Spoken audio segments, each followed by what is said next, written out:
We are going to make this simple landscapes, colorful landscapes in this tutorial. Hi friends, I am VanidasMangathil and let us learn watercolors together. If you are new to my channel or if you haven't yet subscribed to my channel, please do subscribe and press the bell notification. I'll be planning to release more and more videos every week. Without further waiting, let us get into the tutorial.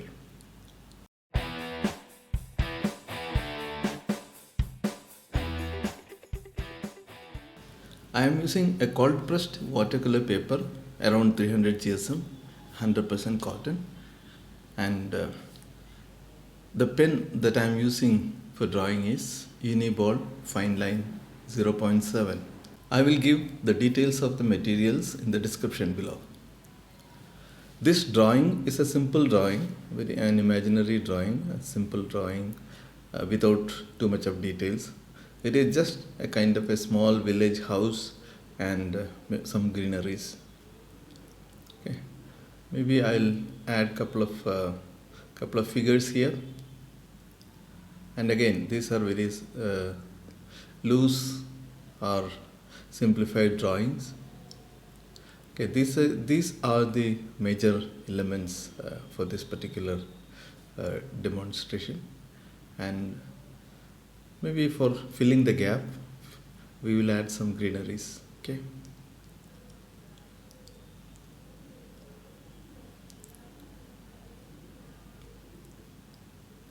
Maybe a cow or a sheep there.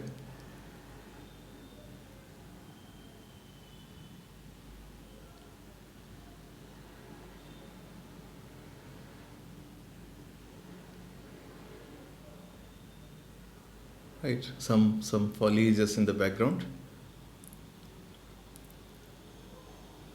And maybe some larger tree or bush or something in the foreground. That is just to occupy that space. That space was looking very empty, so added the bush or the tree. Okay, some background far and step. I think that's it for the drawing today, and we'll start with the watercoloring process now. I'm using a small mop brush and wetting the sky area, and I'm leaving some of the paper, some of the paper untouched with water. While wetting it, I have left some area as untouched, and the idea is that I will get some white clouds suggested in the process. Some cobalt blue and a little bit of alizarin crimson.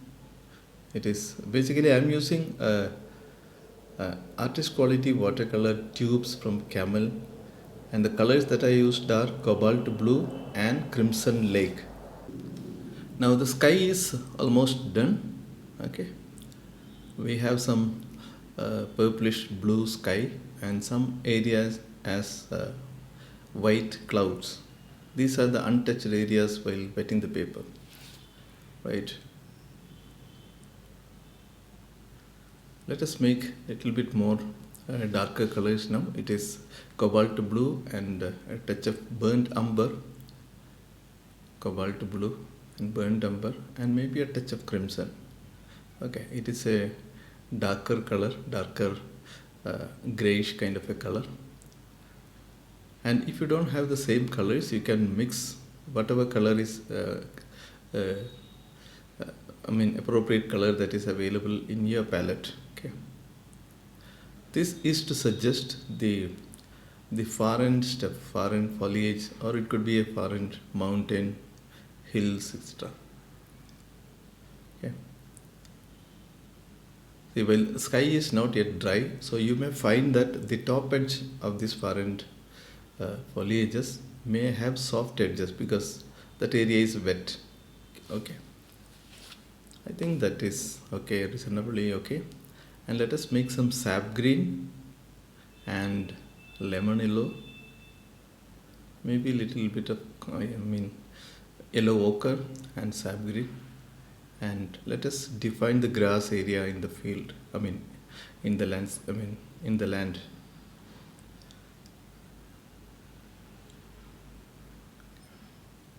These are some suggestions for grass. Okay. I'm still using the mop brush. Okay. Uh, I would suggest that you use the biggest brush that you're able to use. Okay, because the bigger the brush, I find that the washes are much more loose and confident, and your work looks better if you're using bigger brush. Okay, little bit of orange and maybe burnt sienna. It's a mix of orange, yellow, and burnt sienna. I just wanted to show some soil, between the grasses. Okay, that is the idea. Maybe it is a normal pathway sort of thing, a narrow pathway. I think that is fair enough. There is no clear distinction between these two colors. The edges do merge because the grass area is still wet. Some cobalt blue and sap green to make some touches for some color variations. I don't want some flat single color throughout the grass area. These are some color variations so that they look more lively. Okay.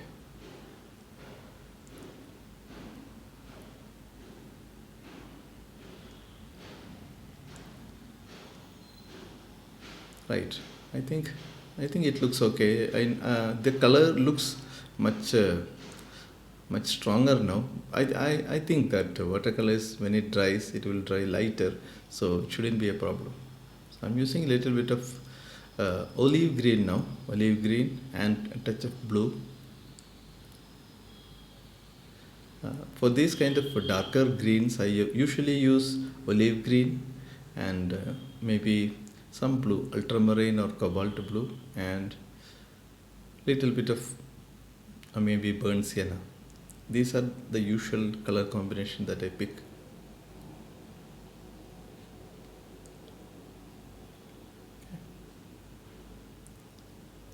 Some more darker color, maybe burnt sienna, olive green.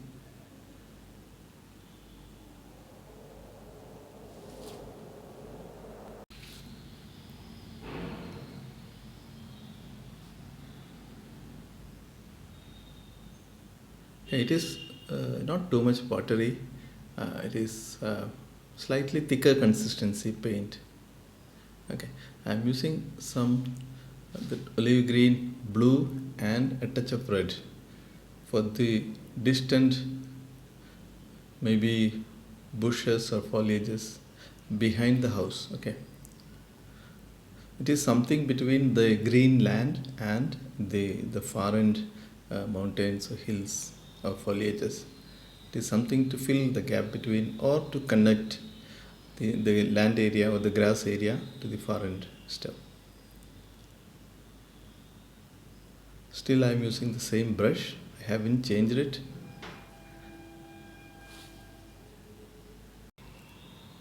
Okay, I think that is sufficient. On the right side we are anyway making a bush or a tree, so we don't need to fill it throughout the width of the paper, because on the right side we will be adding darker tones very soon. Okay, some little bit of smudging here and there. I haven't touched the area of the house because I wanted some bright colors for the house, and again, as we suggested earlier, some sort of color variation, some brush touches for some color variation. These will make a color variation, and also these touches will help in getting the depth. I have splashed some water now to get some textures. Okay, and I am merging some of these textures because there are too many droplets. I think that's good enough. I am using some kind of a cobalt turquoise or some color. It's a kind of greenish kind of a color. for the house. And within the house also, I want some mild or slight color variation. So I have added a little bit of cobalt blue to this. And some area I want to make it more greenish. Okay. And if you don't have this specific color, you can use any color that you think will work. Okay. I just wanted some color change from the rest of the area, and I'm making some areas lighter by dragging the brush and lifting out some colors. Okay. Some part of the wall I'm making it maybe brownish using some burnt sienna, so that the wall looks a little bit aged and maybe some broken plastering. Okay, that's it.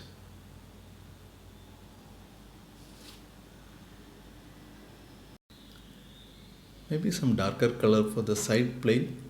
Okay, it is good to use this darker color when the first wash or the initial coloring that we did for the front plane is dry. Otherwise the edges might kind of spread. Okay, I think we are okay with the house now. Initial coat of the house, and let us take more sort of olive green, burnt sienna sort of a color, and let us define the bush that we wanted. It could be a bush or small tree, etc. And I am using a Chinese calligraphy kind of a brush, and I am using the side of the brush to get some random brushworks.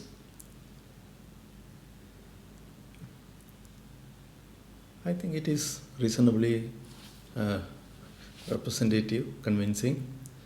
And if you are finding value in my tutorial, and if you are finding it useful, please do subscribe and press the bell notification. I'll be sharing more and more videos every week. And if you have any question or suggestion, please do write them into the comment box below. I'll be more than happy to get back with my answers as early as possible.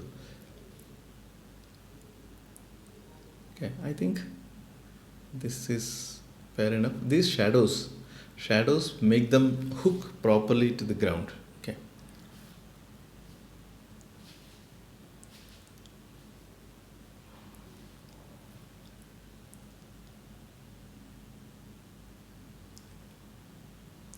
I think that is good enough.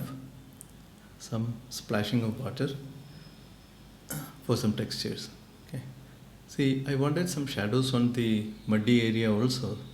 So I have used burnt sienna for the shadows there.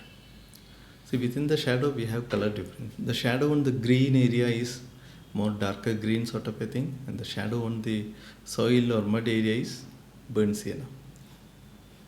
Using olive green and little bit of Payne's grey for some darker touches here and there.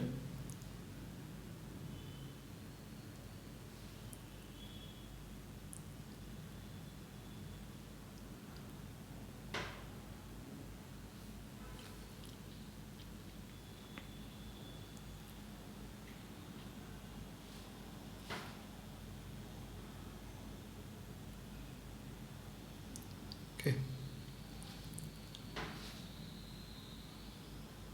Some shadow area for the house.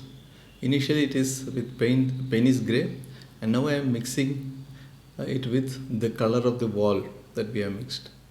So it is that turquoise, that greenish kind of a color that we have used, and little bit of Payne's grey for the shadow area. See, the shadows make it pop out. Okay, the shadows will make it more attractive.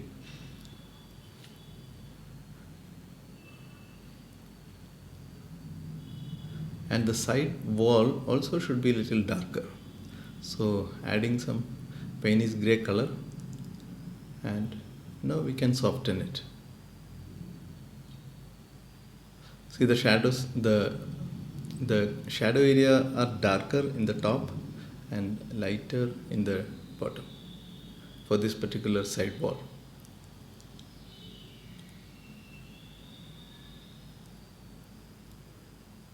Maybe some kind of a shadow on the ground. It is not very strong shadow, very subtle kind of a shadow.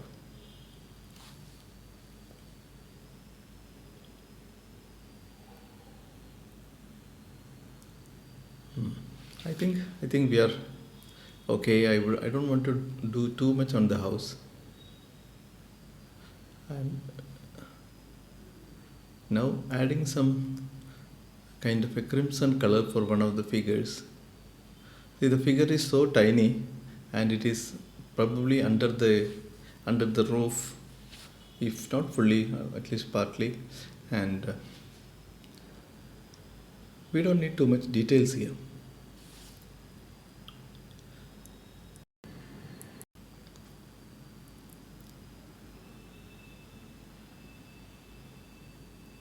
For the lower body, I am using Payne's grey.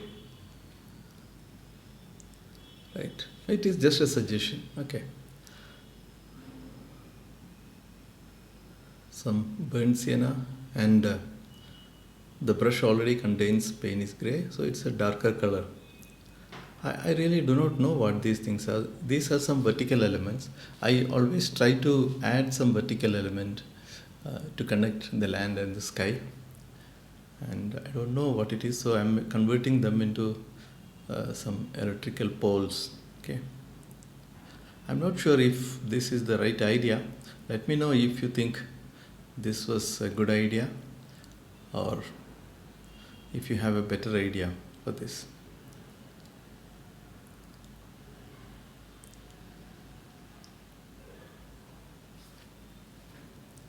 If you're liking it, please drop some likes and share the video to your friends who might also benefit from my videos. Okay.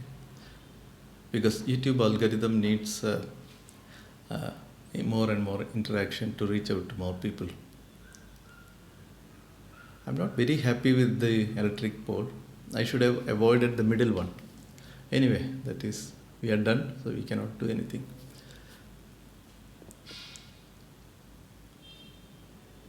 It is slightly complicating the things, the middle electric pole there. If you're following along, you can leave the middle electrical pole. You can just keep the two poles. Okay. Now I am using a little bit of kind of a deep yellow or orange kind of a color for the second figure. And yeah.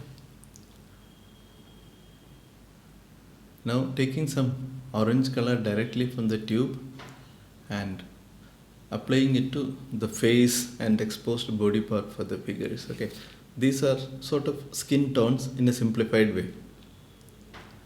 And I wanted to convert the roof into some orangish color. See, the roof is not seen, I mean just the edge of the roof is seen. So we don't need too much of colors there. Just a suggestion. A line with orange will do. Okay.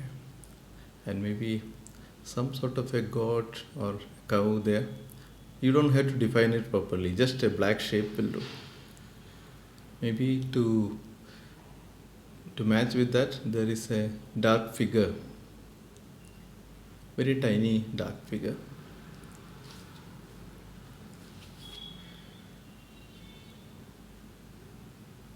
And maybe an orange touch for him also.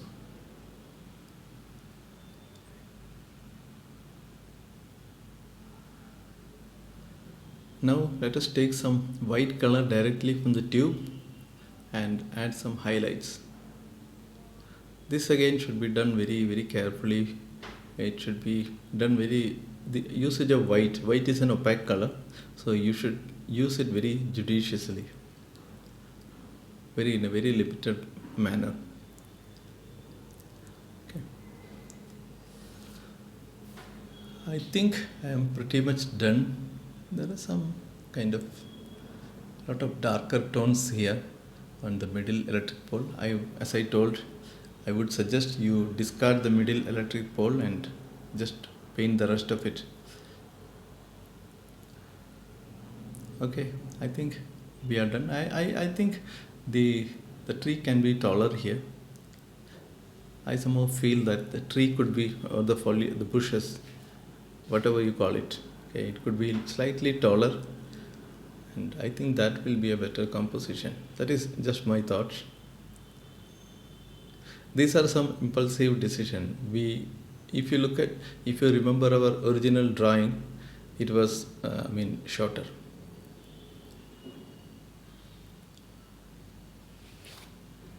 Yeah. I think we are done and we can sign it and take out the tape. So this is the final image after taking out the tape, and this is the image when I took the photograph in the open light. So you can see a color variation because the shooting was done inside and the photo was taken outside, then under the normal ambient light. Okay, I hope you understood, you could learn something from the tutorial, and thank you very much for watching the tutorial. And if you have learned or if you like this video, please do share it to your friends, and please do drop some likes, and you can let me know your comments, your feedback, your questions in the comment box below. I hope you enjoyed this tutorial, and we will soon find you in the next tutorial. Thank you very much.